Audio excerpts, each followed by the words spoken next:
U കെയിൽ വന്നിട്ട് നിങ്ങൾ സ്കിൽഡ് വർക്കർ വിസയിലിട്ട് മാറാനുള്ള യോഗ്യത qualification English knowledge qualification B1 നിന്ന് B2 ഉയർത്തിയിട്ടുണ്ട്. അതായത് യു കെയിൽ ലാംഗ്വേജ് നല്ല രീതിയിൽ ഉപയോഗിക്കാൻ അറിയുന്ന ആൾക്കാർ മാത്രം മതി എന്ന ഒരു ക്വാളിറ്റിയുള്ള ആൾക്കാർ മാത്രം മതി എന്ന ഒരു രീതിയിലാണ് അങ്ങനെയുള്ള ഒരു നിയമം വന്നിരിക്കുന്നത്.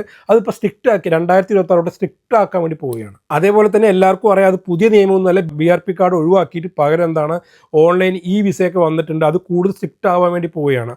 അതേപോലെ ETA ഒക്കെ അങ്ങനെ ഒരുപാട് പുതിയ നയങ്ങളാണ് വന്നുകൊണ്ടിരിക്കുന്നത്. നിങ്ങൾക്ക് BRP കാർഡ് ഉള്ള ആൾക്കാരാണെന്ന് വിചാരിക്കുക. ഞാൻ പറയുന്നത് പുതിയത് വരുന്ന ആൾക്കാർക്ക് എന്തായാലും BRP കാർഡ് ലഭിക്കില്ല. അതല്ലാതെ നിങ്ങളിപ്പോൾ യു കെയിലുള്ള ആൾക്കാരൊക്കെയാണ് BRP കാർഡ് നിങ്ങൾ ഒരിക്കലും ഉപേക്ഷിക്കരുത്, പേഴ്സിൽ കീപ്പ് ചെയ്യുക.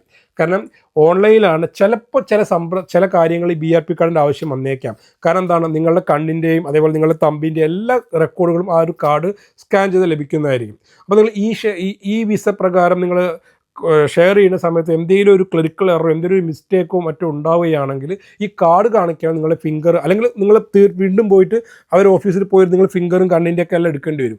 മറിച്ച് ഈ കാർഡ് കാണിക്കാൻ ഓൾറെഡി എല്ലാ റെക്കോർഡ് അതിലുള്ളതുകൊണ്ട് തന്നെ അത് നിങ്ങൾ കീപ്പ് ചെയ്യാൻ വേണ്ടി ശ്രമിക്കുക. BRP കാർഡ് ഒരിക്കലും ഇനി യൂസ് ഇല്ലെന്ന് വിചാരിച്ചിട്ട് നശിപ്പിച്ച് കളയരുത്.